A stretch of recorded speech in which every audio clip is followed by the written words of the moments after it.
So we come now to Judea and the Roman prefects. We've gone through Herod's sons. Let's talk some about the prefect rulers that Rome sent in this period beginning in 6 AD. Coponius is the first prefect that Rome sends, and he appoints Annas the high priest. Now, Annas is important because he is the patriarch of what will be the high priestly family, for the most part, through the entirety of the New Testament period.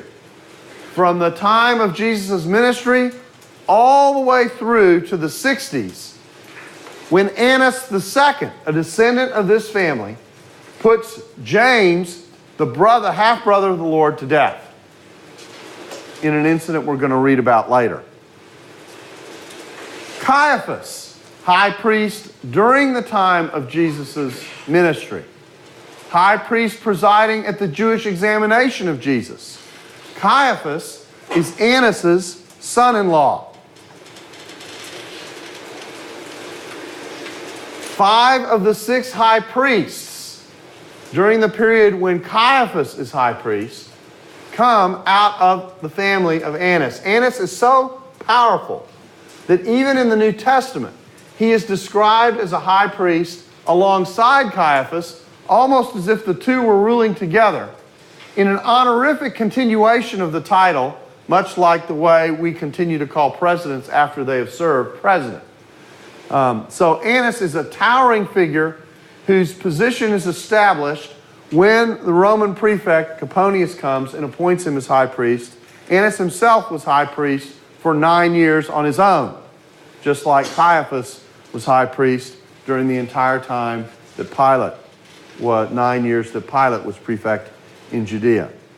This family, as I mentioned, was still in priestly power during the time of the early church because Annas II is responsible for the death of James in AD 62.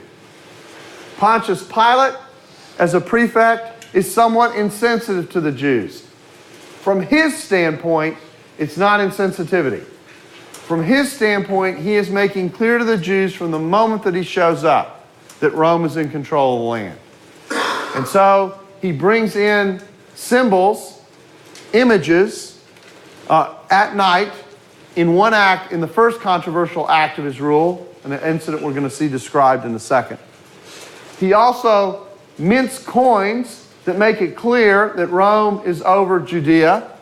So coins are kind of like, they're not only monetary value, they're also can be means of propaganda for the government by what's stamped on them.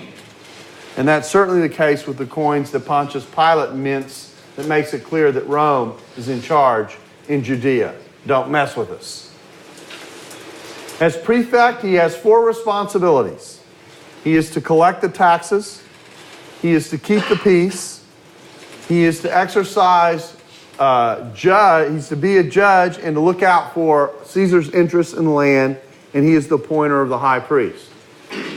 When the Jewish leadership brings Jesus in front of Pilate, in Luke chapter 23 and verses 2 and 3, they charge Jesus fundamentally with 3 things. He is perverting the customs of our people, which is an indirect way of saying he is introducing social instability into the land. He is saying that we should not pay the taxes. Now, actually, we know from the New Testament that's not true, but for Pilate to think that Jesus might be encouraging people to not pay taxes and to perhaps rebel is a significant charge. And then thirdly, he claims to be king. Now, Rome understood the category of kings, but they didn't particularly like people to appoint themselves kings outside of Roman appointment. This was not viewed positively by those in Rome. So these 3 charges that we see in Luke 23 run smack up against the responsibilities that Pilate exercises his rule with. In fact, in the Gospel of John, the Jewish leadership, in pleading for Pilate to do something with Jesus, says, if you release this man, you are no friend of Caesar's. Reflective of that kind of power. By the way, if you ask yourself, why are the Jews so insistent about Pilate doing something with Jesus when they take him in the first time? The reason is this. Had Pilate let Jesus go, what that would have looked like would have been a Roman acknowledgement that Jesus was not a political threat to Rome, and it would have been very difficult to take Jesus back to Pilate a second time. So this had to work the first time they took him in, and that's why they're so insistent. Sir, can you repeat that? Yeah. The reason the Jews are so insistent about getting a judgment on Jesus the first time is because had Pilate released Jesus, the early church could have said, look, you took Jesus before Pilate, and he judged him not to be a political threat to Rome.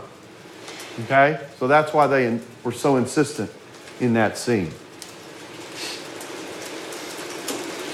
Herod Agrippa comes to rule after Herod's three sons. Herod Agrippa the first. That's not Garippa, but Agrippa. AD 37 to 44. This is Herod the Great's grandson, Herodias' brother, Antipas's brother-in-law. Yes, the family line gets tight and confusing.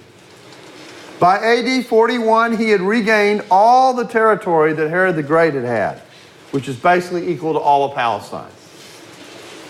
He was liked by the religious leaders, the Pharisees, and he was sensitive to Jewish practice. He absolutely insisted that there be no images on coins, which was seen to be in line with the first commandment. He persecuted the church and slew James, the son of Zebedee, in an incident that is noted for us in Acts chapter 12. He imprisoned Peter in an incident that's also noted for us in Acts chapter 12. And he dies a very painful death for allowing himself to be portrayed somewhat like a god, also noted in Acts chapter 12. Annas II becomes high priest during this period, towards the end of this period, and slays James, the brother of the Lord, as we mentioned, in a period, this is interesting, this happens in a period in which prefects are changing. So one prefect is left, the other one hasn't shown up yet. Annas II takes the opportunity to slay James, the brother of the Lord, and in doing so, usurps his authority. Only Rome had the right to execute somebody and to determine that someone should be executed. When this happens, some of the Jews recognize that the Romans might be offended that Annas II has done this. And so they complain and report about Annas II's act to the Romans, and the Romans swiftly remove Annas II from authority during this period. So this scene is actually part of the proof that we know that the Romans guarded their authority to exercise capital punishment very zealously, which is why Jesus has to be taken to Pilate in order to get a crucifixion earlier on in his time, because only the Romans had this authority. Yeah. You said that the provincial structure was through prefects and something else that I missed. Governors. Okay, thanks. Governors ruled bigger areas. Pilate was responsible to reporting to the governor who was in Syria. Okay, and these were commanders who were constantly changing, just like the prefects were changing. Yes? How would this work out, say, fast forward to the stoning of Stephen, Rome's still in power? That's simply a mob act. Okay. That's simply a mob act. It doesn't come back to Paul or Saul in any way as a Roman citizen? No, it doesn't. I mean, it's basically seen, they lost it for a while. Okay? But this wasn't seen, and it also isn't seen as kind of an official government act, if I can say it that way. Okay? It's just a simple crowd reaction. I'm kind of confused about how the Herodians, or the kings, Herod the kings, worked with the prefects. Well, they shared, the prefect was responsible to be responsive, the Herodians were responsible to be responsive to the prefect. The prefect was Rome's official Roman representative in the land. The Herodians were client kings who served at the kindness of the emperor. So they want to continue to have the emperor's cooperation. If you want to continue to have the emperor's cooperation, you cooperate with the prefect that he sends. So there's this relationship in which Pilate has, in effect, the upper hand, although oftentimes he will defer to Herod because of the genealogical relationship that Herod has to the people. Okay, so it's kind of it's a negotiated sharing of authority in which the prefect ultimately has the most power. Mm-hmm.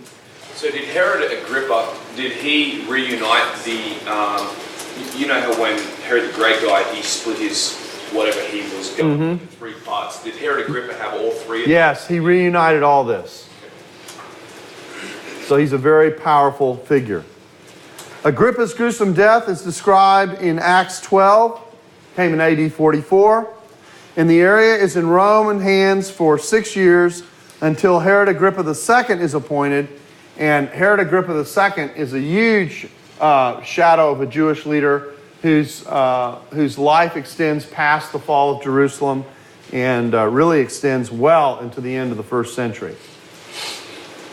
Before we get to Herod Agrippa, we have key procurators, Felix and Festus. Felix is married to a Jewess, Drusilla, who's the sister of Agrippa II. So you can see the kind of political alignments that are happening as families and powers intermarry.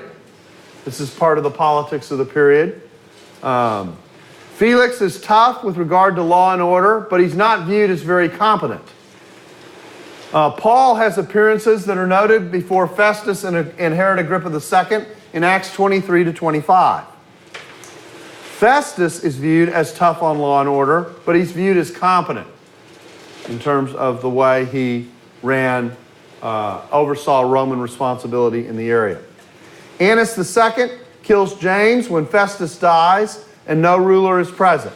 And the story I told you about his replacement is told to us in the book of Antiquities. Now we're into book 20 of that volume. He's immediately replaced for overstretching his authority. Herod Agrippa is trusted and is given the right to appoint the high priest and authority over the temple treasury. So the Romans came to really like and trust him. You can see that he's around for a long time, from AD 50 to AD 94, well past the fall of Jerusalem. This is what Josephus has to say about James' death by the hand of Annas II. Now the report goes that this elder Annas proved a most fortunate man, for he had 5 sons who all performed the office of high priest to God. That's Annas I. And he himself enjoyed that dignity a long time formerly, which had never happened to any other of our high priests. But this younger Annas, who, as we have told you already, took the high priesthood, was a bold man in his temper and very insolent. He also was of the sect of the Sadducees, who are very rigid in judging offenders above all the rest of the Jews, as we have already observed. When therefore Annas was of this disposition, he thought he now had a proper opportunity to exercise his authority. Festus was now dead, and Albinus was put upon the road. So the prefect was coming, but he hadn't arrived yet. So he assembled the Sanhedrin of judges and brought before them the brother of Jesus, who was called Christ, whose name was James, and some others.